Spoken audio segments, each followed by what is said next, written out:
Please stand. O come, all ye faithful, joyful and triumphant. O come ye to Bethlehem. Come and behold him, born the King of angels. Oh, come, let us adore him. Oh, come, let us adore him. Oh, come, let us adore him, Christ the Lord. Sing, choirs of angels, sing in exultation. Sing, all ye citizens of heaven above. Glory to God, all glory in the highest. Oh, come, let us adore him. Oh, come, let us adore him.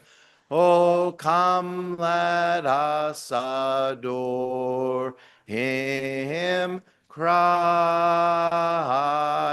the Lord.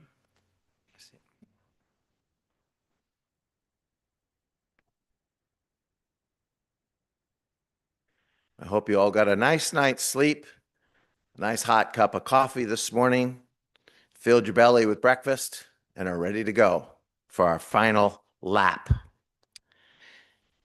going to talk about Jesus, our Eucharistic Lord. You're going to say, I thought that's what we've been talking about all weekend. And it is. But we're going to bring some things together and get a little more specific about a little bit of the details of Jesus as the Eucharistic Lord. So when we pray, as Jesus taught us, the Lord's Prayer, the Our Father, we could probably do an entire retreat just on those two words, just the beginning of the prayer. The our part, emphasizing us as a community of faith. And of course, the Father part being that special role that God has as Father and that special relationship we have with him as his sons and daughters. And if that's true, the same could be said about Jesus the Son as well as the Holy Spirit. Obviously, many retreats have been given on each of the three persons of the Trinity. I was pastor of Holy Trinity Parish for 16 years in Brainerd. And so the people heard a lot about the Holy Trinity, Father, Son, and Holy Spirit, how they interact with one another, their relationships with one another, both personally and theologically. The Eucharist is the foundation of our lives as Christians and as Catholics because the Eucharist is not a thing, as we've mentioned already, it's a person. And when I was growing up as a child, we had to come visit our best friend every week.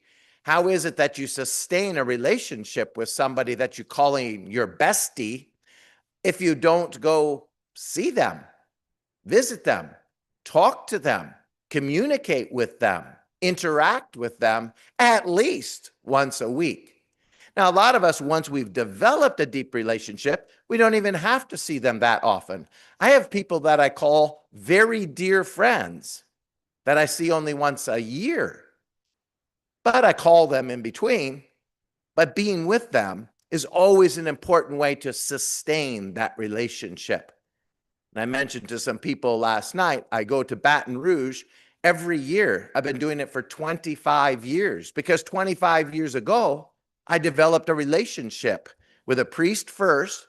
Then I went to his parish and spent a couple weeks with him after Hurricane Katrina, because Baton Rouge was where a lot of the displaced persons from New Orleans went.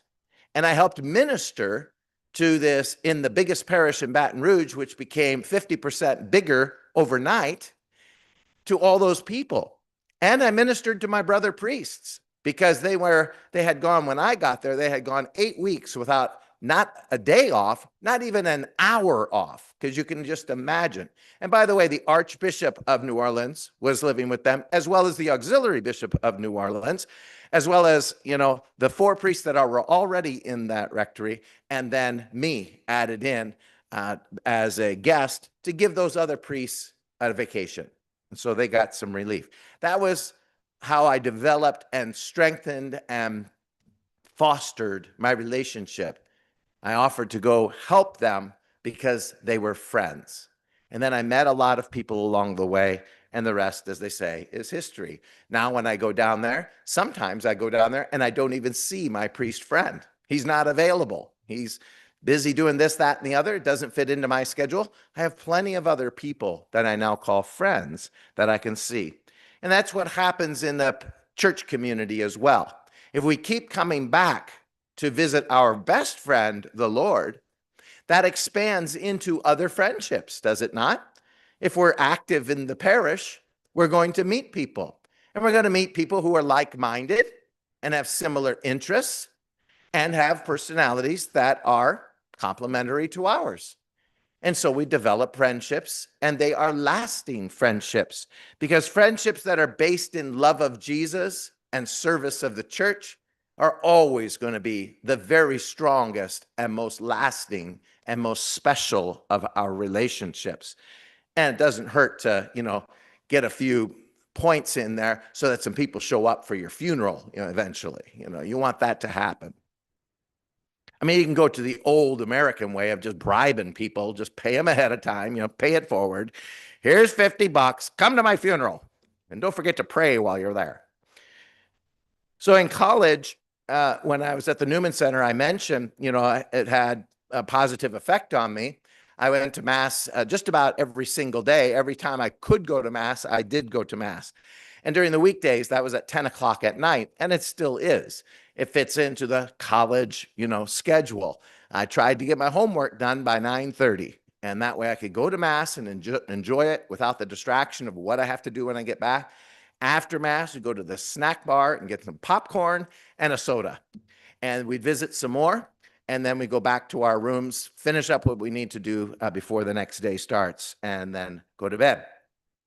But that Mass at 10 o'clock at night was a great way to end the day. Just like we like beginning a day with Mass, it was also a great way to end the day, because the Mass is a sacrifice of thanksgiving. So we can thank God for the day, but it also is a great way to prepare for the next day and to say, how have I spent this day, and get ready for the next day. We always had confessions available before Mass, so we could always go to confession before we started Mass. And of course, a lot of things flowed out from that relationship I developed with Jesus. One of the things that Monsignor Kalin, who was the pastor there for 25 years and also the vocations director for our diocese, responsible for many vocations. I entered the seminary when he was vocations director. But he would say occasionally in a homily, he repeated it because it was worthy of repeating. He said, consider this. If you were stranded on a desert island and you could have one thing or one person with you in that very dire situation, what or who would it be? He let us think about it for a while, which seemed like an eternity. I was going, oh, I thought that was a rhetorical question. Okay. But the answer was both a person and a thing. Jesus in the Eucharist. Now I've got food for my body so I can survive until somebody might come rescue me from the island. And I've got Jesus, a friend, to sit there and enjoy his company while I'm waiting for the rescue boat, like they did at Gilligan's Island. For how many seasons was that? They waited and waited.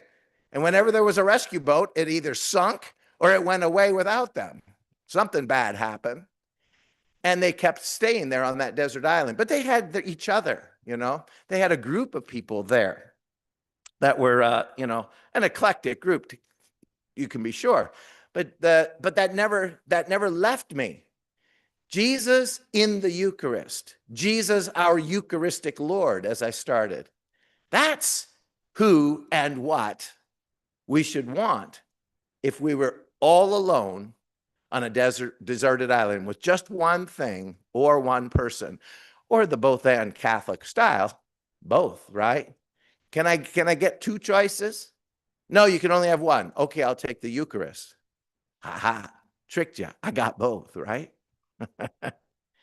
So in the seminary, when I went there after all those nice 4 years at college and going to Mass and whatnot and discerning my own vocation and then graduating and then going right into the seminary, that deep love for the Eucharist and the Mass and for Jesus continued. And of course, as a priest, it's just continued ever since. So I started to go to daily Mass, which was almost every day during college. And then, of course, in the seminary, it was every day. And part of our seminary formation was when you go home for summer, try to get a good summer job so you can make some money, have a little spending money for the year, because you can't have a job while you're in the seminary. You have to focus on your studies. And he said, and also try to make it to Mass every day. Hopefully you find employment where that is possible. If you live in a city, then you're probably going to find a Mass somewhere in the morning or the evening that can accommodate you. And I did that. I didn't live in, I entered the seminary for Lincoln, but I lived in Omaha with my parents because that saved money. So I didn't have to pay for housing. And I had a full-time job with overtime pay available to me all the time. And so that was a very good situation. And I had a lot of churches around Omaha that I could use, and I used them. And then when I became a priest, of course, you're assigned to a parish, or you're given an assignment that is, a special assignment, or both. That's what I spent most of my priesthood doing, is both working in the chancery and being a pastor at a parish, which is kind of the best of both worlds because I'm a type A personality who's kind of organized, and I do well as an administrator. So that job suited me as a director of the family life office, youth office, at the evangelization office and the mission office. And then I could go home and relax in my parish with 160 families and minister to them. That was my relaxation, right? But that was a good balance for me because I needed the people part too to balance off the administrative part. And that involved people as well. But the Eucharist continued to be a focal point. Now, of course, always had a Mass scheduled throughout the week while I was a pastor. And I told the bishop, I said, you could take some of this work away from me and share it, with all these other priests you got in the diocese, if you'd like. I said, I've got basically 4 full-time jobs. I don't think I'm doing any of them justice. So he took the one away from me that was the least work, the mission office, and left me with the rest for the next 15 years. So that's okay. That's what God wanted. So that's what I did. But I digress. Anyhow, the Mass, a lot of people think that when a priest is ordained, he's required to say Mass every day. He is not. Well, certainly he's required to say Mass on Sunday. He is not. Well, what is a priest required to do? Don't they have anything on their job description? If they don't have to say Mass, what else could be more fundamental than that? I believe that the church's wisdom says that any priest that's well-formed and went through a seminary worth its name, worth its salt, would have a desire to say Mass every day and wouldn't need to be told by the law of the church, you must do this. Why wouldn't he want to do that? It's the reason for which we are ordained, to say Mass, to feed the people of God with the word and the sacrament. How could he not want to do that?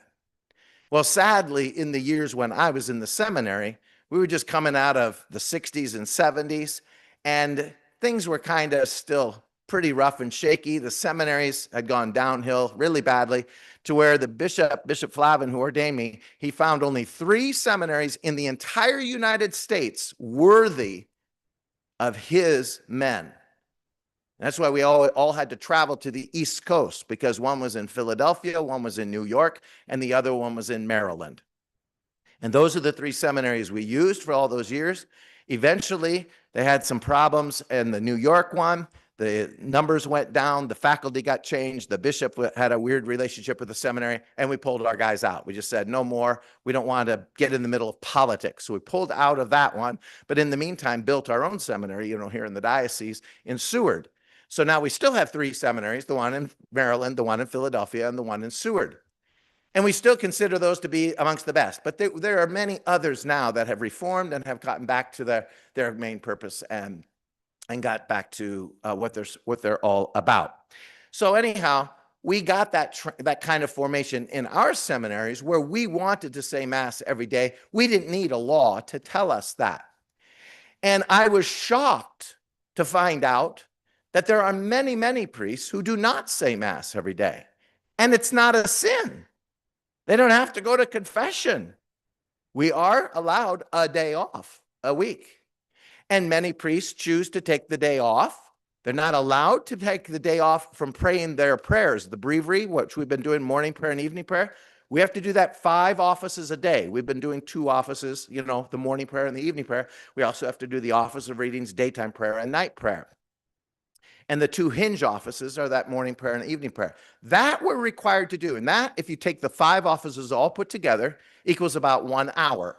So it'd be like your Sunday obligation for Mass, right? 1 hour obligation out of 168 hours in a week. Not so bad. Okay, the priest has to do that every day. Okay, that's expected. He's supposed to be praying for us.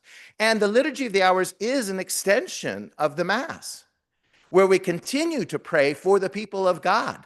Not just the ones in our own parish, not just the ones to whom we directly minister, but for the whole church.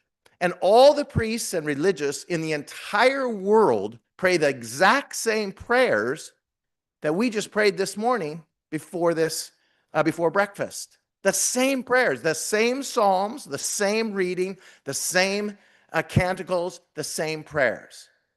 And that's how the whole Catholic Church on the globe stays unified in prayer. And so we all do that. And that's an extension of the Mass. Here's what's odd. Why would a priest be completely devoted to the extension of the Mass without being completely devoted to the Mass itself? Why would you be devoted to an extension cord if you don't care about the thing that it's powering? That seems odd to me because I was formed in a very good seminary. Like I said, it's very hard for me not to judge. I don't judge the priests that have a different way of thinking about daily Mass. I don't judge them because if they have a different way of thinking, it's because their formation was different from mine. And I was very blessed. I felt like I was in the best seminaries in the country. I went to both Philadelphia for my pre-theology, my philosophy, Latin, Greek, and that stuff. And then I went to New York for my theology, the last 4 years of my training. And it was the best of the best. And all my teachers were just such devout, holy priests. And I wanted to emulate them. And I knew they said Mass every day because they told us that. They said, this is the focal point of your life. I've said Mass, I've been praying Mass for more than 13,000 days since my ordination. I calculated that last night so I could use that in this morning's talk. More than 13,000 days I've been a priest. 2 of them, I did not say Mass. And both of them were because of international travel. Now, I'm not counting a third where I absolutely lost a day in space, actually on the plane. So it might be 3 because I traveled to Australia and one day just disappeared from the calendar. I hated that. That was weird. I actually asked permission to celebrate Mass on the plane so that I could capture that day back. They wouldn't allow me to do it. because I had to stay in a seatbelt and I couldn't have a mass that way, So anyhow, so maybe 3. But I don't count that day because I didn't get that day and that opportunity. But international travel sometimes, throws things kind of off the clock. So priests are required to attend Mass on Sunday because they're Catholic. That's it. But they're also required to do the extension of the Mass, which is the Liturgy of the Hours, 5 times a day, every day. Now, in religious orders, they can decide for themselves how many of the offices they do. But for diocesan priests, we're required to do 5 offices a day.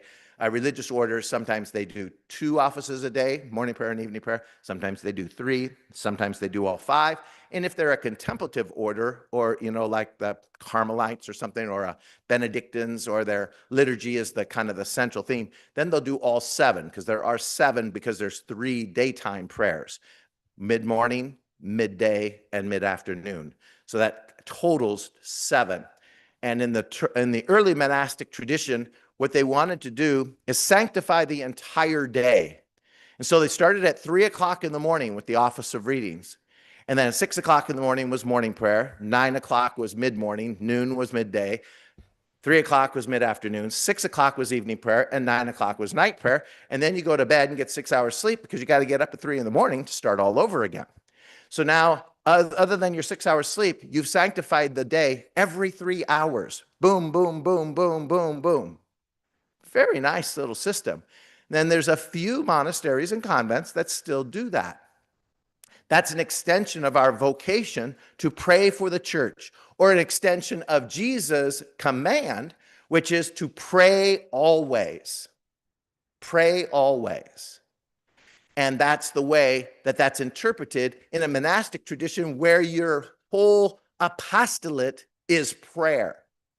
When you have an active apostolate in addition to your prayer, then you have to adjust those hours a bit. And the church doesn't say we have to pray them at those hours. That's just how it started. And then you do the best you can to get morning prayer kind of sometime in the morning. That kind of works best. Evening prayer sometime in the evening. Night prayer sometime at night. Sometimes it's after midnight. Okay, so technically it's the next day. But still, I always pray it right before I go to bed. So oftentimes it's the next day. No big a deal. As long as I pray it during my day. I have to pray the 5 offices a day. And if I have the time, sometimes I'll do 6 or 7 if that works out. Like on that vacations where I have the day off of the traveling and activities, then I can pray more, So anyway, so Jesus is a person, as we've been emphasizing through this whole retreat, that we talk to and we listen to, because he is a real presence here in our life, and especially in the Eucharist. And when I was at the cathedral, it was my second assignment. So this is just over 30 years ago, about 33 years ago. I was visiting the classrooms once a week in a pretty big pretty big school, at the Cathedral School here in Lincoln. And so I brought the kindergarten class over to church, and we were doing kind of a show and tell. I was telling them all the stuff, that's up here and whatnot. And I pointed to the tabernacle. Tabernacle is a big word, for kindergartners, but I'd say that's Jesus' house. Jesus lives in the tabernacle. And one little boy looked up and he got this scowl on his face and he goes, "You got to be kidding me." Oh, a spunky little guy you are, You got to be kidding me. And I said, "Well, would I kid you about a thing like that?" He goes, "I think you are."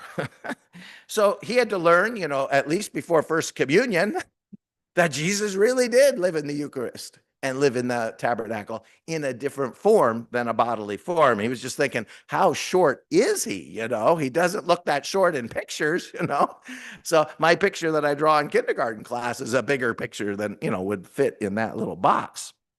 But unfortunately, what has happened, as I mentioned yesterday, is that many adults are now saying, after we say Jesus lives in that tabernacle, adults are saying, "You got to be kidding me," right? 2/3 of Catholics are saying, "You got to be kidding me." And they don't take it seriously, which is why they aren't at Mass on Sunday. So we come to talk to Jesus and we can talk to him in a different form, he's going to talk to us in a different way than we're used to talking to a friend, because he doesn't talk back with words that are audible to the ears. He talks back with words that are audible to the heart. And that's a difficult thing. But again, goes back to the bishop's motto, heart speaks to heart. And many of our most profound religious experiences are not when we heard something with our ears, but when we heard something with our heart. Even at breakfast, that little dream that guy had, or the stories he's been telling, has been talking about how Jesus is speaking to him in his heart, not in an audible form. So we have the benefit of having the ability to foster this relationship with Jesus to the degree that we have access to churches and to the tabernacle and to a Eucharistic form of Jesus. And as we mentioned yesterday, sometimes when there's doubt that Jesus is really there, God has to intervene, with miracles and things like that. That will help people to come around, if you will, to that newfound appreciation. So at Easter, we remember that, Jesus rose from the dead, and Mary Magdalene was there, and she was a close friend of Jesus, and she didn't recognize him, and she was seeing him visibly. But he was even looked enough different in his resurrected body than he did in his crucified body, which is only 3 days difference. This is 40 hours, later, that she was seeing him, and she didn't recognize him until she heard his voice that said, Mary. And that sound of his voice was familiar to her. And that's what we have to have in prayer, where the sound of Jesus' voice, how we hear him, how he speaks to us, becomes familiar to us, so that when he's speaking to us, when he needs to speak to us, when we need to hear his words of consolation, of truth, of direction and guidance, whatever, or of admonition, that we can, that we are able, and that we are disposed for that. That's the ideal. That's what we're looking for. At the Transfiguration, Peter, James, and John were there with Jesus, and Peter said, let's set up 3 tents so that we can savor this vision of the risen Lord, because it's so much better than the way the Lord was at the bottom of the mountain. He just looked like a regular Jewish guy, nothing special. Well, what he had to say was special. It didn't look so special. But now he's in this dazzling white garb. There's a big white light surrounding him. He's got, Moses and Elijah at his right and his left. This is a glorious scene. Let's savor this. Let's hold on to this. This is what it's all about. And Jesus says, no, this isn't what it's all about. This is what it's going to be all about. This is your foretaste of heaven. This is just a little treat, little piece of candy to keep you going, to keep you excited about me, and to help you remember that no matter how much suffering is ahead for me and for you, this transfigured me is going to be a transfigured you someday.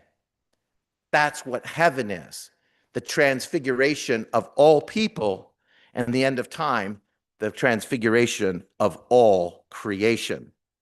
And so Jesus gives us that promise, I will be with you always, in the Eucharist, in some form, in the Word as well, and in his priest and in his people, all those different ways, so that by the end of time, you'll be ready and prepared for heaven. Last night, sometime yesterday, I mentioned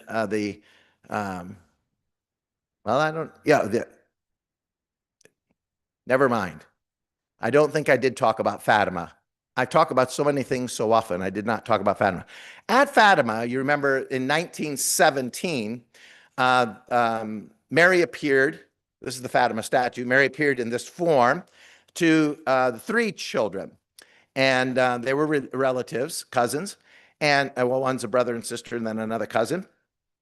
And when she appeared to them, she gave them messages about penance, about prayer, and whatnot. And she was appearing to them from May 13th to October 13th, usually on the 13th day of the month. But I understand there might have been a day, late or something because of weather or some other reason that caused an interruption. But basically 6 months or so, these visions and messages. And so at one of them, that relates to what we're doing, an angel appeared with the Eucharist. And so the angel taught these children a prayer to pray before the Eucharist. So this is your adoration prayer, if you will. And this is the prayer that the angel had them repeat after him a couple of times so that they could remember it. And it goes like this: My God, I believe, I adore, I trust, and I love you. I beg pardon for those who do not believe, do not adore, do not trust, and do not love you. O most holy Trinity, Father, Son, and Holy Spirit, I adore you profoundly. I offer you the most precious body, blood, soul, and divinity of Jesus Christ, present in all the tabernacles of the world, in reparation for the outrages, sacrileges, and indifference by which he is offended. By the infinite merits of the Sacred Heart of Jesus and the Immaculate Heart of Mary, I beg the conversion of poor sinners. Fortunately, these kids were only 9 and 10 years old, and when you're younger, you're able to memorize things easier.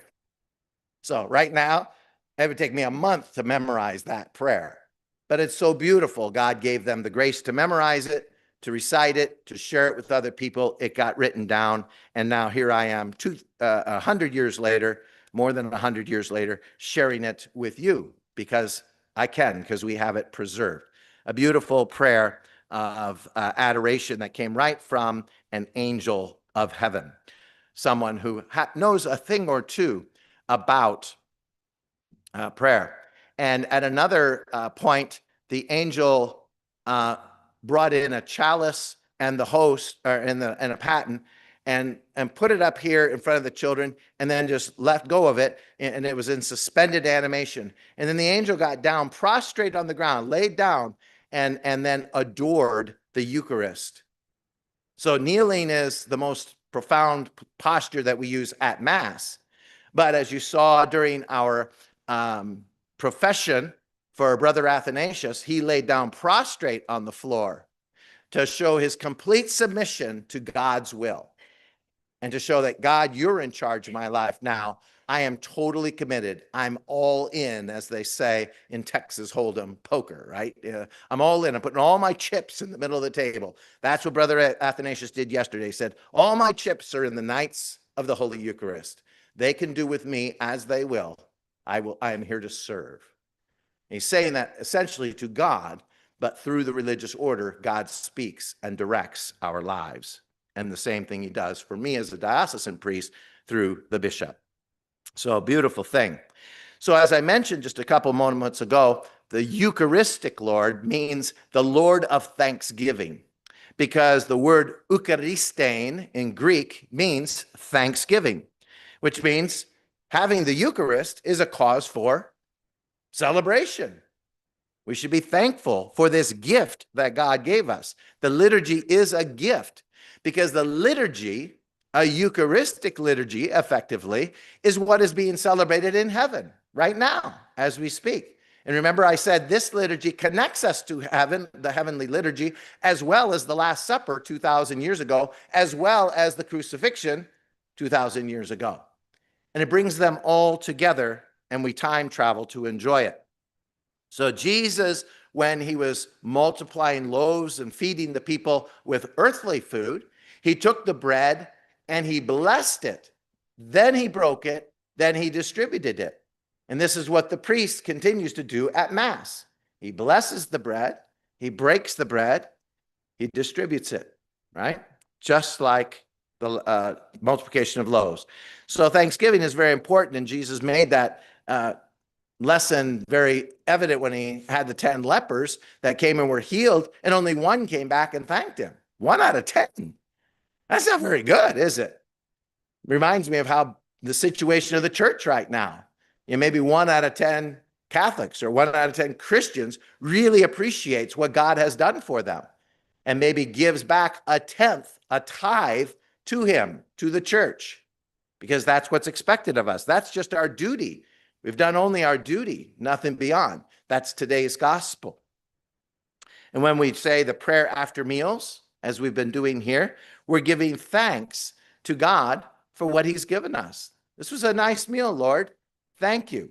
Even when it's a simple meal, it still sustains us, and we should pray and thank the Lord. Now, many Catholics are very good about praying before meals, and many even do that at restaurants, which is a great form of evangelization, because somebody will come over and say, hey, I'm Catholic too. Thanks for reminding me. I should have prayed before I ate that delicious meal that I just paid $50 for, I should have prayed for it. Maybe it would have suddenly miraculously gotten cheaper. I don't know. But I wasn't showing appreciation for it. I showed appreciation to the waitress, gave her a nice tip. But then we come to Mass, and sometimes we don't have that same sense of gratitude. For Thanksgiving, that's the biggest travel day in the year in America. Thanksgiving, that weekend and the day before Thanksgiving. Wednesday before Thanksgiving and Sunday after Thanksgiving, 2 biggest travel days in the country. What is the big deal? It's not a holy day of obligation. It's not even a holy day. It's just a civil observance that we're thankful that we live in a free country. And people make a big deal out of that traditionally by getting together with their family. We get together with our friends the other 364 days a year.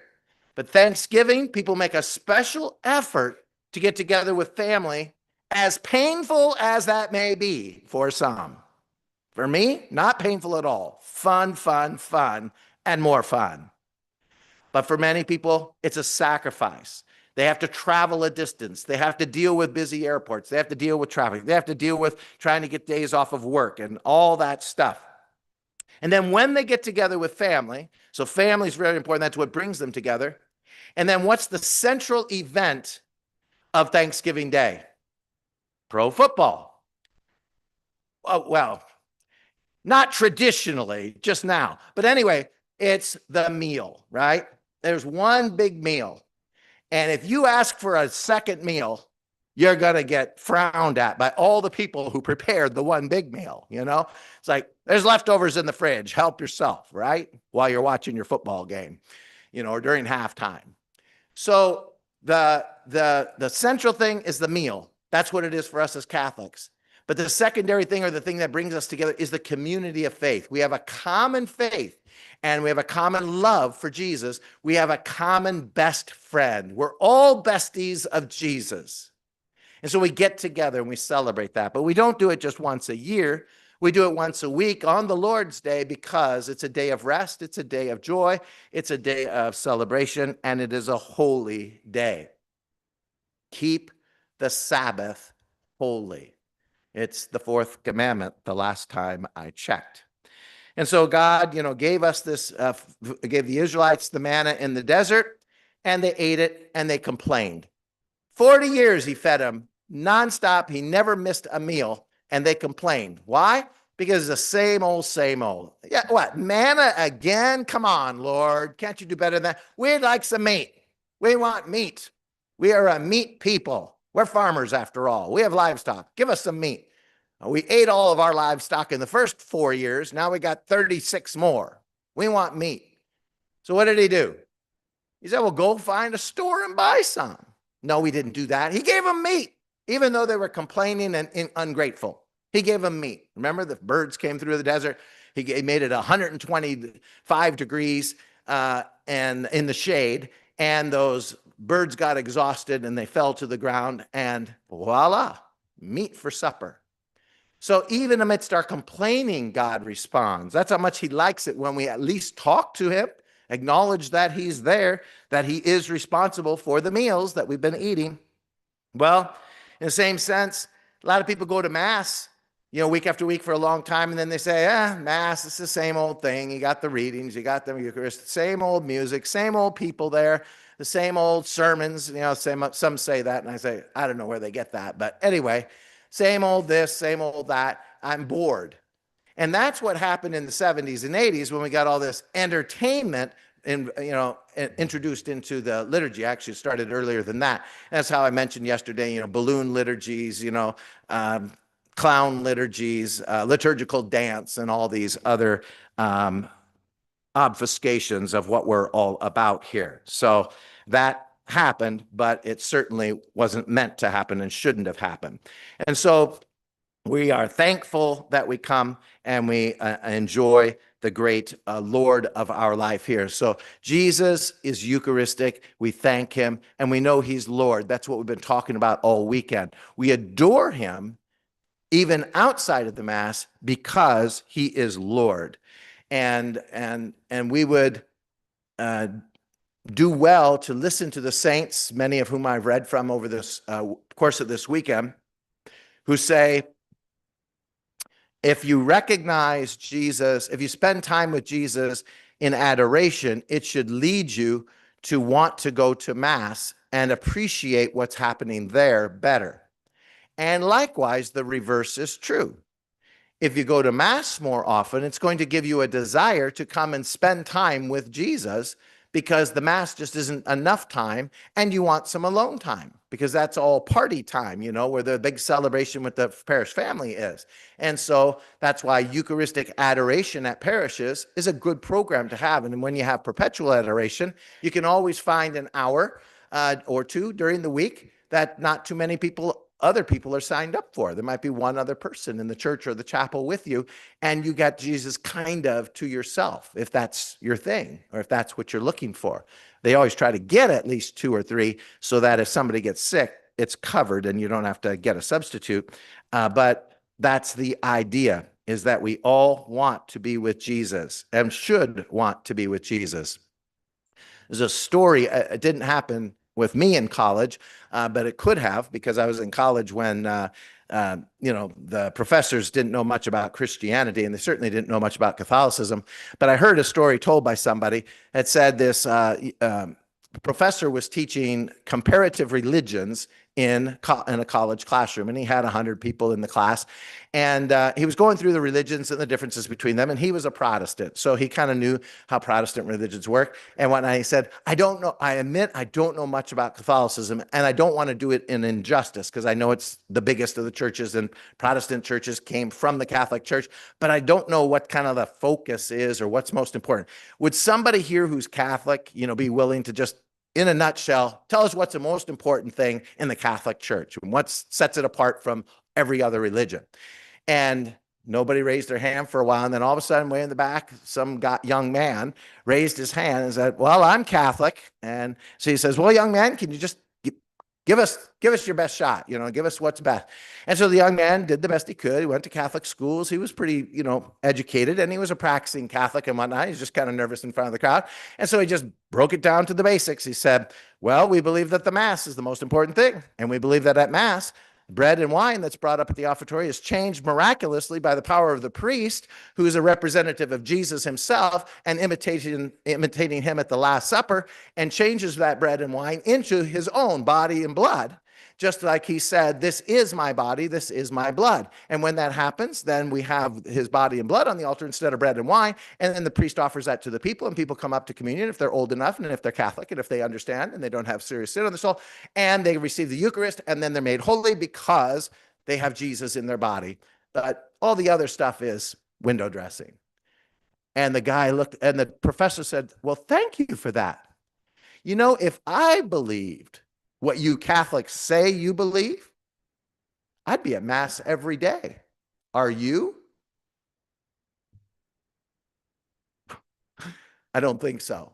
So he did real well, probably was feeling a little proud of himself. And then the professor took him down a notch, said, you don't go to Mass every day? You believe that, what you just said? And you don't go to Mass every day? Or at least as often as you can? That's where we want our hearts to be. Sometimes the practicalities don't serve us well, and we can't do all that we would want to do. But we have to want what's best for us. And then we have to want to do what we have to do to make that happen. And it involves sacrifice. There's nothing that's easy about being a Christian. And it's even doubly so about being a good Catholic, because from those to whom more has been given, more will be expected. And we as Catholics have been given more. So more is expected of us. We are not to compare ourselves to other Christians or even other Catholics in our day. We are to compare ourselves to saints who were Catholic and lived it to the full, and to Jesus himself, who said to us, "Be perfect as your heavenly Father is perfect. Be perfect as I am perfect." And if you'd want to flatter me, here's the way to do it. Imitate me. Don't just listen to what I say. You could do that with the Pharisees. They say all the right stuff. Do what I do. Do what I have done. Imitate me, because imitation is the highest form of flattery. And I don't need flattery. But if you want to flatter me, do that. Just imitate me and all those who imitate me, because that is what in the end matters for you and matters for us all, because that's what gets us to heaven. Imitation, highest form of flattery. It's the way we do things when we're Catholic. Amen.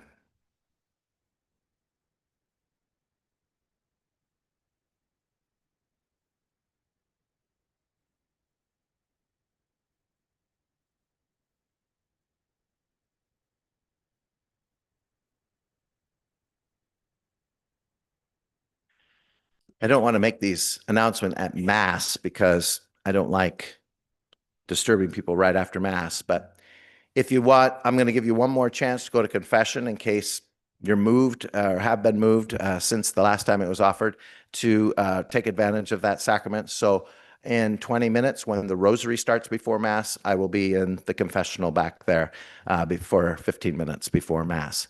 So at 10:10, I will be available for Mass, for confessions before Mass. Okay.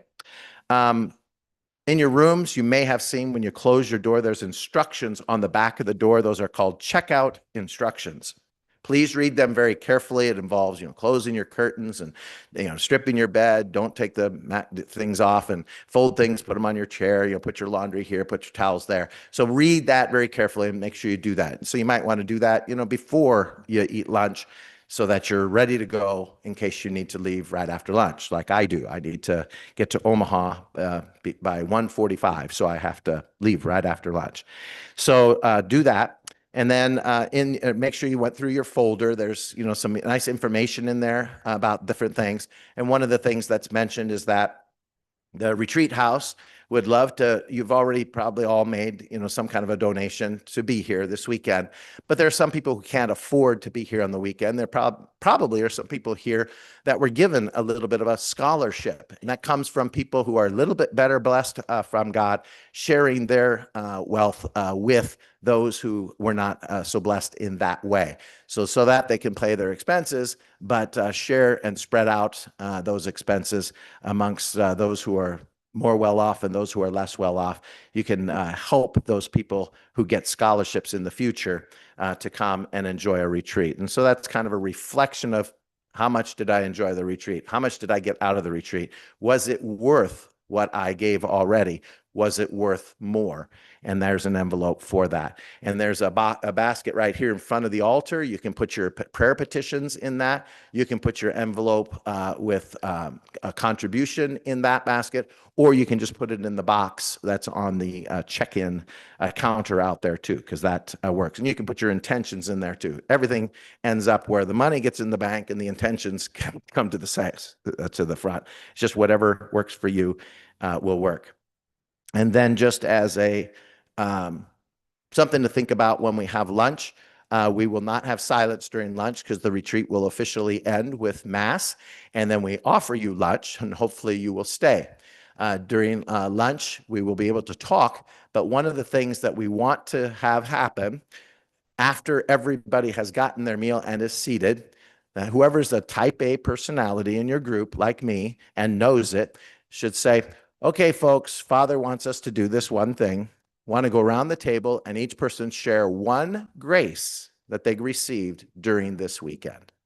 And that just kind of brings it full circle and helps you realize, God speaks in different ways to different people because everybody has different needs. You don't have to get real personal, and you certainly don't want to get so long, because, we've got a half hour, 45 minutes for lunch.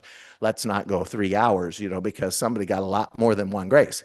Well, you can share your other graces with your family, your friends, your spouse, other people, but share one grace at lunch. So just think about that, what you might want to share then. So 20 minutes or so from now, we got the rosary at 10:10 and then Mass at 10:30, and then we'll have lunch after that.